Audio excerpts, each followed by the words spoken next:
Hello, beautiful soul. It's Kirstin with Kismet, and welcome to the beginning of another glorious week. So, this week's affirmation is fabulous. I say that every time, but it truly is because it has one of my butterflies. Look at that. And it says, I am embracing my greatness. Breathe that in. I am embracing my greatness. Whew. Big sigh, breathe it in. So, does that statement make you feel comfortable? Like, hell yeah, I'm embracing my greatness. I am absolutely fabulous. You have never seen anything like me, and I am the best thing since sliced bread and instant rice. Or does that statement make you feel just a little bit uncomfortable? Like, I don't know if I'm so hot and great and fabulous and wonderful and glorious. I don't know if that's me. It makes me feel really kind of itchy and kind of like uncomfortable in my skin. Well, if you're in the first category where you are like rocking your greatness and shining your light out into this world and just making things happen and letting people know how incredibly wonderful you are, you just keep going. In fact, you can turn off this video or you can watch it to the end. It's your choice. But you go out there and you continue to conquer your world. If you are in the second category, where you feel a little itchy about that statement, then let's talk about it. Your greatness. We don't always think of ourselves as being great or wonderful or glorious. We tend to focus instead on the negative parts of us. We feel small or unsuccessful or stuck or passed over. We like to hide in a corner, maybe, and just let everybody else take the spotlight. You get very uncomfortable with the positive parts of you and focus tremendous energy on the parts of you that you feel are flawed. And honey, it's time to shift. Because if you've watched my videos before, you know that your flaws are what make you beautiful. And so they're not a negative part of you. They're part of your greatness.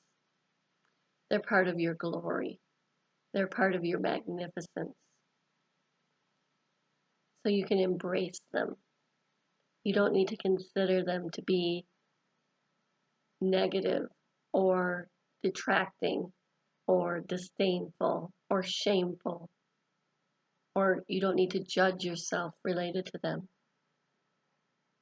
You need to accept that that's part of your greatness and what makes you great. Because we all have the most amazing superpowers. We have pieces of ourselves that the world needs, and you don't know what that is. That's one of life's greatest mysteries.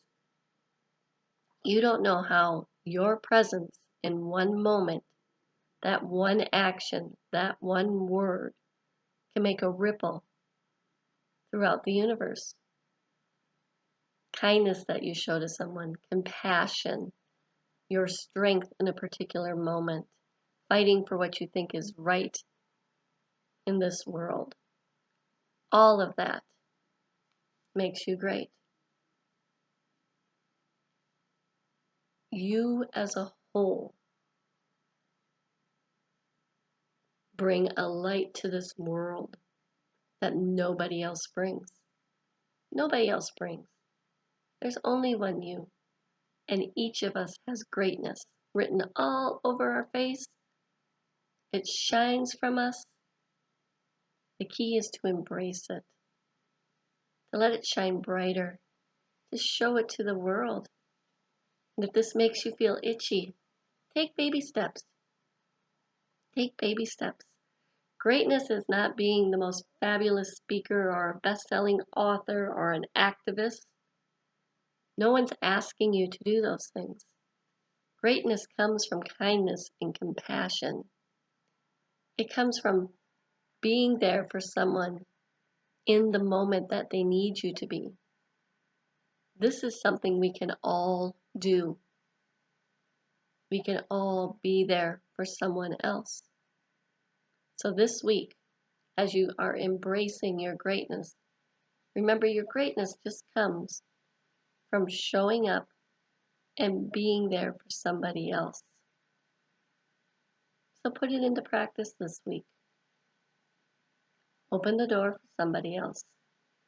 Compliment someone's sweater. Hug someone who is feeling vulnerable.